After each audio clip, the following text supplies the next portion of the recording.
കോൺഗ്രസിലെ കടൽക്കിഴവന്മാരാൽ ഒതുക്കപ്പെട്ട രാഹുൽ മാങ്കൂട്ടത്തിൽ. കോൺഗ്രസിലെ വൃദ്ധ നേതൃത്വത്തിനു മാത്രമല്ല CPIM-ലെ വൃദ്ധ നേതൃത്വത്തിനും ഏതെങ്കിലും ഒരു മിടുക്കനായ നേതാവ് ഉയർന്നു വന്നാൽ അത് സഹിക്കില്ല. CPIM-ൽ M സ്വരാജിനെ കുറിച്ച് ഇത്തരത്തിൽ നമുക്ക് വിശേഷിപ്പിക്കേണ്ടി വരും. കാരണം കണക്കുകൾ നിരത്തി, തെളിവുകൾ നിരത്തി എതിരാളികളെ പ്രതിരോധിക്കാൻ CPIM-ൽ M സ്വരാജ് എന്ന് പറയുന്ന ഒരു നേതാവ് ഉയർന്നു വന്നു. അദ്ദേഹത്തെ വെട്ടി നിരത്തിയിരിക്കുകയാണ് പിണറായി വിജയൻ. ഇതുമായി ബന്ധപ്പെട്ട ഒരു വീഡിയോ ഞങ്ങൾ ചെയ്തു. ഒന്നുകിൽ അഹങ്കാരി, അല്ലെങ്കിൽ ബലാത്സംഗ വീരൻ. ഇത്തരത്തിലാണ് ഈ വൃദ്ധ നേതൃത്വങ്ങൾ CPM-ലായാലും കോൺഗ്രസിലായാലും ഉയർന്നു വരുന്ന യുവ നേതാക്കളെ ഒതുക്കുന്നത്. ഇത്തരത്തിൽ ഏർപ്പെട്ട ഒരാളാണ് രാഹുൽ മാങ്കൂട്ടത്തിൽ. അദ്ദേഹം എന്ത് വ്യക്തതയോടെയാണ് കാര്യങ്ങൾ അവതരിപ്പിക്കുന്നത്. കഴിഞ്ഞ 5 വർഷം അല്ലെങ്കിൽ കഴിഞ്ഞ 10 വർഷം രമേശ് ചെന്നിത്തലയും KPCC അധ്യക്ഷൻ സണ്ണി ജോസഫും പ്രതിപക്ഷ നേതാവ് VD സതീശനും ചെയ്യേണ്ടിയിരുന്ന പണിയാണ് കഴിഞ്ഞ 4-5 വീഡിയോകളിലായി രാഹുൽ മാങ്കൂട്ടത്തിൽ ചെയ്ത് കേരള രാഷ്ട്രീയത്തെ പ്രതിസന്ധിയിലേക്ക് നയിച്ചത്. പ്രത്യേകിച്ചും LDF-ന്റെ കുന്തമുന ഉടയ്ക്കാൻ ഈ ഒരു 4-5 വീഡിയോകൾ വഴി രാഹുൽ മാങ്കൂട്ടത്തിന് കഴിഞ്ഞു എന്നുള്ളതാണ്. അങ്ങനെ കോൺഗ്രസിന്റെ വൃദ്ധ നേതാക്കളാൽ വെട്ടിയൊതുക്കപ്പെട്ട രാഹുൽ അങ്ങനെ അങ്ങ് ഒതുങ്ങിപ്പോകാൻ തയ്യാറല്ല എന്നാണ് അദ്ദേഹം സ്വയം പ്രഖ്യാപിച്ചിരിക്കുന്നത്. കഴിഞ്ഞ ദുഃഖവെള്ളിയാഴ്ച ദിനത്തിൽ ഒന്ന് വന്ന് പ്രത്യക്ഷപ്പെട്ടു പോയ രാഹുൽ പിന്നീട് മടങ്ങി വരില്ല എന്നാണ് VD സതീശനും അതേപോലെ തന്നെ രമേശ് ചെന്നിത്തലയും സണ്ണി ജോസഫും അടങ്ങുന്ന ഈ നേതൃനിര അങ്ങനെ ആശ്വാസം കണ്ടിരിക്കുന്ന സമയത്താണ് അപ്രതീക്ഷിതമായിട്ടുള്ള രാഹുലിൻ്റെ ഒരു ബോംബിംഗ് ആരംഭിച്ചത്, അല്ലെങ്കിൽ ഒരു സർജിക്കൽ സ്ട്രൈക്ക് ആരംഭിച്ചത്. ഇന്നുവരെ VD സതീശനോ രമേശ് ചെന്നിത്തലയ്ക്കോ അതേപോലെ തന്നെ സണ്ണി ജോസഫിനോ നിരത്താൻ കഴിയാത്ത തരത്തിലുള്ള പ്രതിരോധമാണ്, അത്തരത്തിലുള്ള ആരോപണങ്ങളാണ് രാഹുൽ മാങ്കൂട്ടത്തിൽ ഈ 2-3 ചെറിയ വീഡിയോകൾ വഴി ഉയർത്തിയിരിക്കുന്നത്. ഇതിനെ പ്രതിരോധിക്കാൻ LDF-ന് എങ്ങനെ കഴിയും എന്ന് ആലോചിക്കുക. അതായത് VD സതീശനെ ഏൽപ്പിച്ച പണി VD സതീശൻ ചെയ്തിരുന്നുവെങ്കിൽ രാഹുൽ മാങ്കൂട്ടത്തിൽ ഇത്തരത്തിൽ വരുമായിരുന്നില്ല. ആ പണി അറിയാത്തത് കൊണ്ടാണ് രാഹുൽ മാങ്കൂട്ടത്തിൽ ഇറങ്ങിക്കളിച്ചത്. നിങ്ങൾ രാഹുൽ മാങ്കൂട്ടത്തെ ബലാത്സംഗ വീരൻ എന്ന് പറഞ്ഞുകൊണ്ട് അദ്ദേഹത്തെ പാർട്ടിയിൽ നിന്ന് പുറത്താക്കിയില്ലേ? സാധാരണ കോൺഗ്രസ് പ്രവർത്തകന്റെ വികാരങ്ങളെ മാനിക്കാതെ ആ ചെറുപ്പക്കാരനെ തകർത്ത് കളഞ്ഞില്ലേ? ആ ചെറുപ്പക്കാരന്റെ രാഷ്ട്രീയ ഭാവി നിങ്ങളല്ലേ ഇല്ലാതാക്കിയത്? LDF-നെ വിടുക, അവർ എതിർപക്ഷം നിൽക്കുന്നവരാണ്. അവർക്ക് ഒരു ആരോപണമുണ്ടായാൽ ഏറ്റുപിടിക്കേണ്ടത് അവരുടെ രാഷ്ട്രീയമായ ധാർമ്മികതയാണ്. അതവരെ ഏറ്റുപിടിച്ചു, അതവർ ഭംഗിയായി ചെയ്തു. പക്ഷേ നിങ്ങൾ എന്താണ് രാഹുലിനോട് ചെയ്തത്? കേരളത്തിലെ ഓരോ കോൺഗ്രസ് പ്രവർത്തകനും മറക്കില്ല എന്നുള്ളതാണ്. അത്തരത്തിലാണ് നിങ്ങൾ ഈ ചെറുപ്പക്കാരനെ വെട്ടി അരിഞ്ഞത്. ഏറ്റവും അവസാനത്തെ രാഹുലിന്റെ വീഡിയോ നിങ്ങൾ കണ്ടു നോക്കൂ. ഇങ്ങനെയാണ് ശബരിമല വിഷയം ഉന്നയിക്കേണ്ടത് VD സതീശ, ഇങ്ങനെയാണ് ശബരിമല വിഷയം ഉന്നയിക്കേണ്ടത് മിസ്റ്റർ രമേശ് ചെന്നിത്തല, ഇങ്ങനെയാണ് സണ്ണി ജോസഫ് ശബരിമല വിഷയം ഉന്നയിക്കേണ്ടത്. രാഹുൽ മാങ്കൂട്ടത്തിൽ പറയുന്നത് കേട്ടു പഠിക്കുക, അത് കണ്ടു പഠിക്കുക. നിങ്ങൾ ചെയ്യേണ്ടിരുന്ന ജോലിയാണ് രാഹുൽ മാങ്കൂട്ടത്തിൽ ഈ 2-3 ചെറിയ വീഡിയോ ക്ലിപ്പിംഗുകൾ വഴി നിങ്ങൾ 10 വർഷം ചെയ്യേണ്ട ജോലിയാണ് അദ്ദേഹം ഈ 2-3 വീഡിയോ ക്ലിപ്പിംഗ് വഴി കേരള രാഷ്ട്രീയത്തിൽ കാണിച്ചു കൊടുത്തിരിക്കുന്നത്. നിങ്ങളെ പഠിപ്പിക്കുകയാണ് രാഹുൽ. അത് LDF-നെ പ്രതിരോധത്തിലാക്കുന്നതിനുപരിയായി നിങ്ങളെ കോൺഗ്രസ്സുകാർ ഏൽപ്പിച്ച പണി നിങ്ങൾ ചെയ്യാതിരുന്നത് കൊണ്ട് മാത്രമാണ്. നിങ്ങൾക്ക് അധികാരത്തോടുള്ള ആർത്തി, ഇത്രയും പ്രായമായിട്ടും കസേര ഒഴിഞ്ഞു കൊടുക്കാനുള്ള മനസ്സില്ലായ്മ, വളർന്നു വരുന്ന മിടുക്കന്മാരെ തകർക്കാനുള്ള നിങ്ങളുടെ അഹന്ത, ഇതിനൊക്കെ തിരിച്ചടിയാണ് രാഹുൽ മാങ്കൂട്ടത്തിൻ്റെ ഇത്തരത്തിലുള്ള വീഡിയോ. രാഹുൽ മാങ്കൂട്ടത്തിൽ ശബരിമല വിഷയം ഉന്നയിക്കുന്നത് പോറ്റിയെ കേറ്റിയെ എന്ന് പറയുന്ന ആ പാരഡി ഗാനം ആലപിച്ചുകൊണ്ടാണ്. പിന്നീട് അദ്ദേഹം അങ്ങനെ കണക്കുകൾ മാലപ്പടക്കം പോലെ പൊട്ടിക്കുകയാണ്. നിങ്ങൾക്ക് പൊട്ടിക്കാൻ കഴിഞ്ഞില്ല. എന്താണ് നിങ്ങൾക്ക് അത് കഴിയാതിരുന്നത്? ആ കഴിവുകേടാണ് രാഹുൽ മാങ്കൂട്ടത്തിൽ കോൺഗ്രസ് പ്രവർത്തകരുടെ മുന്നിൽ ഇപ്പോൾ ഈ വീഡിയോയുമായി വന്ന് അക്കമിട്ട് നിരത്തിയിരിക്കുന്നത്. ആരാണ് പോറ്റിയെ കയറ്റിയത്? 2019 പിണറായി വിജയൻ മുഖ്യമന്ത്രിയായിരിക്കുകയാണ്. അന്ന് ആരാണ് ദേവസ്വം മന്ത്രി? കടകംപള്ളി സുരേന്ദ്രനാണ്. അന്ന് ആരാണ് ദേവസ്വം ബോർഡ് പ്രസിഡന്റ്? എം വാസുവാണ്. 2 ദേവസ്വം ബോർഡ് പ്രസിഡന്റുമാർ എന്തുകൊണ്ട് ജയിലിൽ കിടക്കേണ്ടി വരുന്നു? ഇത്തരത്തിൽ ശബരിമല വിഷയത്തിൽ വി ഡി സതീശനും രമേശ് ചെന്നിത്തലയും സണ്ണി ജോസഫും പറയേണ്ടിയിരുന്ന ആരോപണങ്ങളെ എണ്ണി പറയുകയാണ് ഈ അവസാന നിമിഷത്തിൽ രാഹുൽ മാങ്കൂട്ടത്തിൽ ചെയ്തിരിക്കുന്നത്. അതുമാത്രമല്ല, ഈ വയനാട് ദുരന്തത്തെക്കുറിച്ച് അദ്ദേഹം ഇറക്കിയ വീഡിയോ നിങ്ങൾ കാണൂ. ക്ഷേമ പെൻഷൻ LDFന്റെ അവകാശവാദത്തെ ഖണ്ഡിക്കുന്നത് എങ്ങനെയാണെന്ന് നിങ്ങൾ നോക്കൂ. അതേപോലെ തന്നെ ലോഡ് ഷെഡിംഗ് ഇല്ല എന്നുള്ള LDFന്റെ വാദത്തെ രാഹുൽ മാങ്കൂട്ടത്തിൽ എങ്ങനെ പ്രതിരോധിക്കുന്നു എന്ന് കാണൂ. കൊച്ചി മെട്രോയുടെ അവകാശവാദത്തെ എങ്ങനെയാണ് രാഹുൽ മാങ്കൂട്ടത്തിൽ പ്രതിരോധിക്കുന്നത് എന്ന് വി ഡി സതീശൻ കാണണം. വിഴിഞ്ഞം തുറമുഖ അവകാശവാദത്തെ എങ്ങനെയാണ് രാഹുൽ മാങ്കൂട്ടത്തിൽ ഖണ്ഡിക്കുന്നതെന്ന് കാണണം. ആരോഗ്യ വകുപ്പിനെ പ്രതികൂട്ടി നിർത്തുന്നു, വിദ്യാഭ്യാസ വകുപ്പിനെ പ്രതികൂട്ടി നിർത്തുന്നു. ഇങ്ങനെയായിരുന്നു നിങ്ങൾ ചെയ്യേണ്ടിയിരുന്നത്. എന്തുകൊണ്ടാണ് നിങ്ങൾ ഈ പണി ചെയ്യാതിരുന്നത്?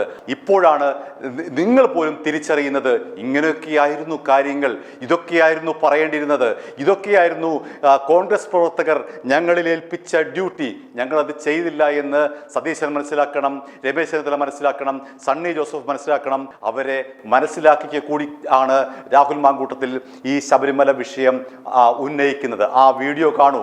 നിങ്ങളാണ് കാണേണ്ടത്, കോൺഗ്രസ് പ്രവർത്തകരോ LDF പ്രവർത്തകരോ അല്ല കാണേണ്ടത്. ഈ പേരെടുത്തു പറഞ്ഞ ഈ കോൺഗ്രസിലെ കടൽക്കിഴവന്മാരാണ് വീഡിയോ കാണേണ്ടത്. നിങ്ങൾ ചെയ്യേണ്ട പണി എന്താണ് എന്ന് രാഹുൽ മാങ്കൂട്ടത്തിൽ നിങ്ങൾക്ക് കാണിച്ചു തരികയാണ്. ആ വീഡിയോ കണ്ടതിന് ശേഷം നമുക്ക് മടങ്ങി വരാം. സ്വർണം ചെമ്പായി മാറ്റിയേ, സ്വർണപ്പാളികൾ മാറ്റിയേ, ശാസ്താവിന്ദനമൂറ്റിയേ, സ്വർണം കട്ടവനാരപ്പ, സഖാക്കളാണേ അയ്യപ്പ, ലോഹം മാറ്റിയതാരപ്പ, സഖാക്കളാണേ അയ്യപ്പ. എനിക്ക് പാടാൻ അറിയാവുന്നത് കൊണ്ടോ ഞാൻ പാടിയത് നന്നായതുകൊണ്ടോ ഒന്നും പാടിയതല്ല. ഇനി 3.5 കോടി മലയാളികളിൽ ഞാൻ കൂടെ പാടാൻ ഈ പാട്ട് ബാക്കിയുള്ളൂ എന്നുള്ളത് കൊണ്ട് മാത്രം പാടിയതാണ്. ഒരു പാട്ട് ഒരു സർക്കാരിനെ ഇത്രമാത്രം അസ്വസ്ഥമാക്കിയിട്ടുണ്ടെങ്കിൽ പിന്നെ ആ പാട്ട് പാടുക തന്നെയാണല്ലോ. ശബരിമല സ്വർണ്ണക്കൊള്ളയെ പറ്റി പറയുന്നത് ശബരിമലയിൽ ഇവർ സ്വർണ്ണക്കൊള്ള നടത്തിയെന്നാണ്. ഞാൻ പറയാൻ ആഗ്രഹിക്കുന്നത് ശബരിമലയിൽ വരെ ഇവർ കൊള്ള നടത്തി എന്നാണ്. കാരണം എല്ലാ സാധാരണ മനുഷ്യന്മാർക്കും വലിയ ഭയവും ഭക്തിയും ബഹുമാനവും ഒക്കെ ഉള്ളതാണ് ഈശ്വര സങ്കല്പങ്ങൾ. അത് ഏത് മതത്തിന്റെ തന്നെ ആയിക്കോട്ടെ. ഒരു കാര്യം മനസ്സിലാക്കേണ്ടത്, ആ ഈശ്വര സങ്കല്പത്തെ കൊള്ളയടിച്ച സർക്കാർ, ആ സർക്കാരിന് വയനാട്ടിലെ സാധാരണക്കാരായ മനുഷ്യന്മാർ മരിച്ചു കിടക്കുമ്പോൾ അവരുടെ ദുരിതാശ്വാസ നിധിയിൽ നിന്ന് കൊള്ളയടിക്കുവാനോ, കോവിഡ് സമയത്ത് നമ്മളെല്ലാവരും ശ്വാസം കിട്ടുവാൻ വേണ്ടി ശ്വാസം മുട്ടി നടന്ന കാലത്ത് കോവിഡ് മറയാക്കി കൊള്ളയടിക്കുവാനോ ഒക്കെ മനസ്സ് കാണിച്ചതിനകത്ത് എനിക്ക് യാതൊരു വിധമായ അത്ഭുതവുമില്ല. കേരളത്തിൻ്റെയോ ഇന്ത്യയുടേതോ മാത്രമല്ല, ലോകത്തിൻ്റെ തന്നെ ഏറ്റവും പ്രധാനപ്പെട്ട തീർത്ഥാടന കേന്ദ്രങ്ങളിലൊന്നാണ് നമ്മുടെ ശബരിമല. ഒരയ്യപ്പ വിശ്വാസി 41 ദിവസത്തെ അതികഠിനമായ വ്രതം നോറ്റ് കാനനപാതയിലൂടെ കല്ലും മുള്ളും താണ്ടി കരിമലയും നീലിമലയും അടക്കമുള്ള 18 മലകൾ താണ്ടി 18 മലകളുടെ അധിപനായ അയ്യപ്പനെ തൊഴുതു വണങ്ങുവാൻ 18 പടികൾ കടന്ന് ശ്രീകോവിലിനുള്ളിലേക്ക് നോക്കുമ്പോൾ നമ്മൾ ഓരോരുത്തരും കാണുന്നത് അയ്യപ്പനെയാണ് എങ്കിൽ, ആ പടി കടന്നെത്തുന്ന ഒരു CPM-ന്റെ നേതാവ് കാണുന്നത് ആ അയ്യപ്പനിൽ പൊതിഞ്ഞിരിക്കുന്ന തങ്കത്തിന്റെ തൂക്കമാണ് എന്ന് ഈ ദിവസങ്ങൾ തെളിയിക്കപ്പെട്ടുകൊണ്ടിരിക്കുകയും. ക്ഷേത്രത്തിൽ പോയിട്ടുള്ള ആളുകൾക്കറിയാം, ശ്രീകോവിലിന് പുറത്ത് ദ്വാരപാലക ശില്പങ്ങൾ ഉണ്ടാകാറുണ്ട്. അകത്തിരിക്കുന്ന മൂർത്തിക്ക് കാവൽ നിൽക്കുന്നു എന്നതാണ് ദ്വാരപാലക ശില്പങ്ങളുടെ സങ്കല്പം. അതായത് കാവൽക്കാരാണ്. കാവൽക്കാരെ കൊള്ളയടിക്കുക എന്ന് നമ്മൾ അധികം കേട്ടിട്ടില്ല. അങ്ങനെ കൊള്ള നടത്തിയ, ഭഗവാന്റെ കട്ടിളപ്പാളിയിലെ സ്വർണം അടിച്ചു മാറ്റിയ അമ്പലം വിഴുങ്ങികളായ സർക്കാരാണ് ഇന്ന് കേരളം ഭരിച്ചുകൊണ്ടിരിക്കുന്നത്. ശബരിമലയിലെ ചെറുതും വലുതുമായ ഒരു വസ്തു പോലും ഹൈക്കോടതിയുടെ അനുവാദമില്ലാതെ പുറത്തു കൊണ്ടുപോകാൻ പാടില്ല എന്ന മുൻ ഉത്തരവുണ്ട്. ആ ഉത്തരവിനെ ലംഘിച്ചുകൊണ്ട് സ്വർണ്ണപ്പാളികൾ ശബരിമലയിൽ നിന്ന് കടത്തിയത് കോടതിയുടെ ശ്രദ്ധയിൽപ്പെട്ടപ്പോഴാണ് ആദ്യമായി കോടതി ഈ വിഷയത്തിനകത്ത് ഇടപെടുന്നത്. 2025 സെപ്റ്റംബർ മാസം 9-ാം തീയതി ബഹുമാനപ്പെട്ട ഹൈക്കോടതിയുടെ ഉത്തരവിലാണ് നമ്മൾ തിരിച്ചറിയുന്നത് 4.5 കിലോ സ്വർണമാണ് ദ്വാരപാലക ശില്പത്തിൽ നിന്ന് മാത്രം ഈ അമ്പലം വിഴുങ്ങികൾ അടിച്ചുമാറ്റി. ശബരിമലയിലെ സ്വർണ്ണക്കൊള്ളയെ പറ്റിയിട്ടുള്ള വാർത്തകൾ പിന്നീട് നിറം പിടിപ്പിച്ചത് പോറ്റി എന്ന് പറയുന്ന ഒരു കഥാപാത്രത്തിന്റെ കടന്നുവരവോട് കൂടിയിട്ടാണ്. പോറ്റിയാണ് സ്വർണ്ണക്കടത്തിന്റെ ഏറ്റവും പ്രധാനപ്പെട്ട കാരണക്കാരൻ എന്ന് പറഞ്ഞപ്പോൾ കേരളത്തിന്റെ മുഖ്യമന്ത്രി പറഞ്ഞത്, ഏതോ ഒരു പോറ്റി സ്വർണം കടത്തിയതിന് ഞങ്ങൾ എന്ത് ചെയ്യാൻ പറ്റുമെന്നാണ്. ഉണ്ണികൃഷ്ണൻ പോറ്റിയെ കിട്ടിയ ഒരു സംഘം മാധ്യമങ്ങൾ സർക്കാരിനെ സഹായിക്കാനായി പിന്നീടുള്ള ദിവസം ഉണ്ണികൃഷ്ണൻ പോറ്റിക്ക് പിന്നാലെ മാത്രം സൂക്ഷ്മദർശിനികളുമായി പോയി. ഉണ്ണികൃഷ്ണൻ പോറ്റി ആരെയൊക്കെ കണ്ടിട്ടുണ്ട്, ആരോടൊപ്പം ചിത്രങ്ങൾ എടുത്തിട്ടുണ്ട്, അതിനകത്ത് ആരൊക്കെ പ്രതിപക്ഷത്തുള്ള ആളുകളുണ്ട്, അതിനെപ്പറ്റിയായി അന്വേഷണം മുഴുവൻ. അപ്പോഴും ഈ മാധ്യമങ്ങൾ മറച്ചു വെച്ചൊരു കാര്യമുണ്ട്. ശ്രീ ഉണ്ണികൃഷ്ണൻ പോറ്റിയെ ശബരിമലയിലെ ഈ തന്ത്രപ്രധാനമായ കാര്യങ്ങൾ ഉത്തരവാദിത്വം ഏൽപ്പിച്ചത് ആരാണ്? 2019 ദ്വാരപാലക ശില്പത്തിന് സ്വർണം പൂശാനായിട്ടുള്ള അനുവാദം ഉണ്ണികൃഷ്ണൻ പോറ്റിക്ക് കിട്ടുന്നത്. 2019 ആരാണ് കേരളത്തിന്റെ മുഖ്യമന്ത്രി? ശ്രീ പിണറായി വിജയനാണ്. 2019 ആരാണ് കേരളത്തിന്റെ ദേവസ്വം മന്ത്രി? ശ്രീ കടകംപള്ളി സുരേന്ദ്രനാണ്. 2019 ആരാണ് ദേവസ്വം ബോർഡ് പ്രസിഡന്റ്? അത് CPM സർക്കാർ നിയമിച്ച വാസുവാണ്. അപ്പോൾ ഇത്രയും പേർ CPM-ൻ്റെതായി കിടക്കുമ്പോൾ അതിന് ഉണ്ണികൃഷ്ണൻ പോറ്റി നടത്തിയ സ്വർണ്ണക്കൊള്ളയുടെ ഉത്തരവാദിത്തം മറ്റാരിലെങ്കിലും എങ്ങനെയാണ് ചാർത്തുവാൻ കഴിയുക?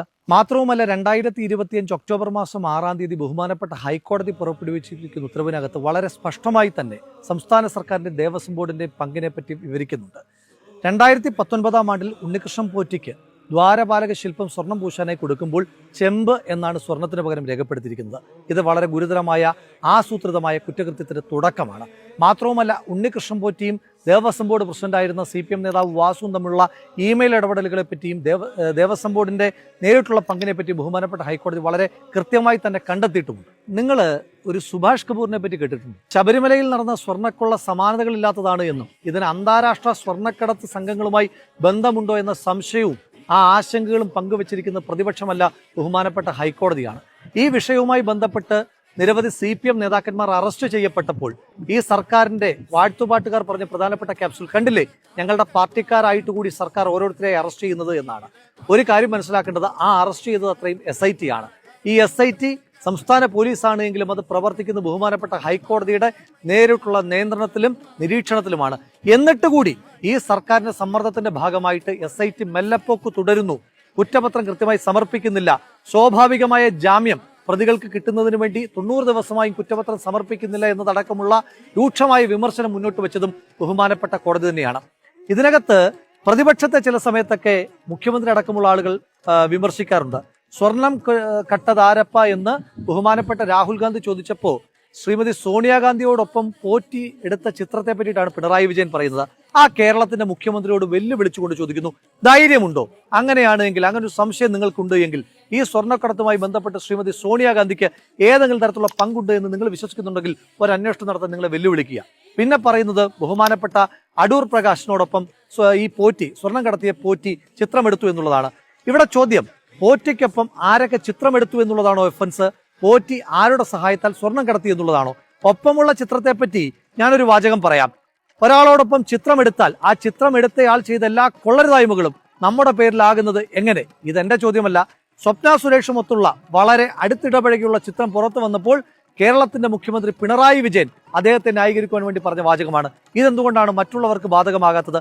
മാത്രമല്ല, 2019 മുതൽ നടന്ന സ്വർണ്ണക്കൊള്ള, 2019 ഉണ്ണികൃഷ്ണൻ പോറ്റി നേരിട്ട് സർക്കാരിന്റെ സഹായത്തോടു കൂടി നടത്തിയ സ്വർണ്ണക്കൊള്ളയിൽ എങ്ങനെയാണ് പ്രതിപക്ഷത്തെ ഒരു MP മാത്രമായിരുന്ന ശ്രീ അടൂർ പ്രകാശിന് പങ്കുണ്ടായിരിക്കുക?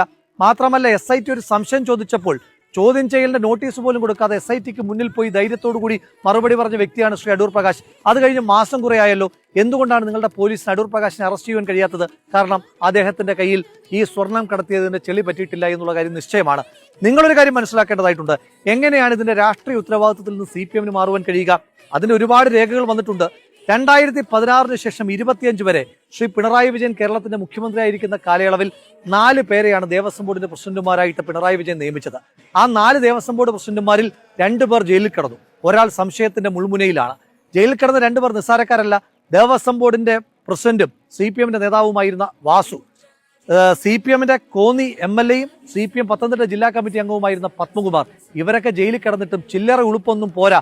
ഏതോ ഒരു ചിത്രം കാണിച്ചിട്ട് പോറ്റിയും അടൂർ പ്രകാശും തമ്മിലുള്ള ബന്ധത്തെപ്പറ്റി ഇങ്ങനെ സമാന്തര രേഖകൾ വരച്ച് നിങ്ങൾക്ക് ഒരു സഖ്യം രൂപീകരിക്കാൻ. കടകംപള്ളി സുരേന്ദ്രന്റെ നിരവധി തവണ SITക്ക് ചോദ്യം ചെയ്യുവാൻ നിർബന്ധിതമായ സാഹചര്യമുണ്ടായി. ഉണ്ണികൃഷ്ണൻ പോറ്റിയെ ശബരിമലയിലെ തന്ത്രപ്രധാനമായ പദവികളിലേക്ക് എത്തിച്ചതും ഈ സ്വർണ്ണക്കൊള്ളയിലുമൊക്കെ പങ്കുണ്ടായിട്ടും അയാളെ ഇതുവരെ അറസ്റ്റ് ചെയ്യുവാൻ ഈ സംസ്ഥാന സർക്കാർ തയ്യാറായില്ല. അന്വേഷണം മന്ത്രിയിലേക്ക് നീളുന്നു എന്ന ഘട്ടം വന്നപ്പോഴാണ് തന്ത്രിയെ ഈ സർക്കാർ അറസ്റ്റ് ചെയ്ത് വാർത്തയുടെ റൂട്ട് മാറ്റുവാൻ ശ്രമിച്ചത്.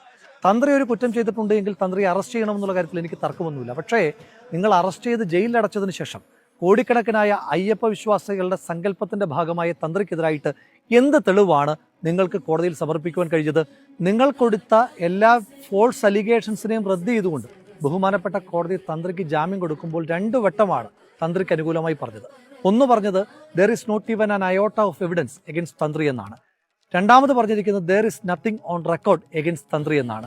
എന്നിട്ടും നിങ്ങൾ തന്ത്രിയെ അറസ്റ്റ് ചെയ്തതിന് കൃത്യമായി 2 കാരണങ്ങളുണ്ട്. ഒന്ന്, പത്മകുമാർ പറഞ്ഞൊരു വാചകമാണ്.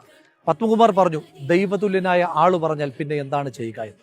ഒരു കാര്യം എല്ലാ മനുഷ്യന്മാർക്കും അറിയാം, പത്മകുമാറിന്റെ ദൈവവും ദൈവതുല്യനും അത് അയ്യപ്പനുമല്ല, തന്ത്രിയുമല്ല, അത് പിണറായി വിജയനാണ്. 2, മന്ത്രിയിലേക്ക് നീളേണ്ടുന്ന അറസ്റ്റിനെ വഴിതെറ്റിക്കുവാൻ, വാർത്ത മാറ്റുവാൻ വേണ്ടിയിട്ടാണ് തന്ത്രിയെ അറസ്റ്റ് ചെയ്തത്. അതിനും വിശ്വാസികൾ നിങ്ങളോട് ചോദ്യം ചോദിക്കുക തന്നെ ചെയ്യും. വിശ്വാസ സംബന്ധമായ ഒന്നിന്റെയും മൂല്യം നമുക്ക് വില കൊണ്ട് നിശ്ചയിക്കുവാൻ കഴിയില്ല. അതുകൊണ്ടാണല്ലോ മെക്കയിൽ നിന്ന് കൊണ്ടുവരുന്ന സംസം വെള്ളവും വത്തിക്കാനിൽ നിന്ന് മാർപ്പാപ്പ വാഴിച്ചു കൊണ്ടുവരുന്ന ഒന്നും നമുക്ക് വിലമതിക്കുവാൻ കഴിയാത്തതായി മാറുന്നത്. അതുപോലെ തന്നെയാണ് അയ്യപ്പന്റെ പൊന്നും. അയ്യപ്പന്റെ പൊന്നിന്റെ വില കണക്കാക്കുന്നത് ഗ്രാമിലല്ല. 1 ഗ്രാമിന് കോടിക്കണക്കിന് രൂപ കൊടുക്കുവാൻ മനുഷ്യന്മാരുള്ള ഒരു നാട്ടിൽ അയ്യപ്പന്റെ കിലോ കണക്കിന് സ്വർണം അടിച്ചു മാറ്റിയ ഒരു സർക്കാരിന് എത്ര ആയിരം കോടി രൂപയായിരിക്കും അതിലൂടെ കൊള്ളമുതലായി വന്നു ചേർന്നിട്ടുണ്ടാവുക. പഞ്ചാഗ്നി മധ്യേ തപസ്സു ചെയ്താലുമീ പാപകർമ്മത്തിൻ പ്രതിക്രിയയാകുമോ?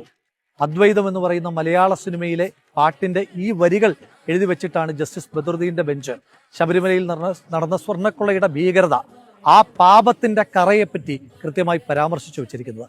ആ പാട്ടിൽ പറഞ്ഞിരിക്കുന്നത് പോലെ നിങ്ങൾ ഏതൊരു അഗ്നിയിൽ നിന്ന് തപസ് ചെയ്താലും നിങ്ങൾ ചെയ്ത പാപത്തിന്റെ കറ, വിശ്വാസികളെ വഞ്ചിച്ചതിന്റെ കറ, വിശ്വാസത്തെ വഞ്ചിച്ചതിന്റെ കറ, അയ്യപ്പനെ വിറ്റതിന്റെ കറ, അവിടുത്തെ തങ്കവിഗ്രഹം പോലും അവിടെ ഉണ്ടോ എന്ന് ഓരോ വിശ്വാസികളും സംശയത്തോടെ ചിന്തിക്കുന്ന ആ ആശങ്കയുടെ വില, ഇതിനും ജനങ്ങൾ ബാലറ്റിലൂടെ തന്നെ മറുപടി പറയുക തന്നെ ചെയ്യും.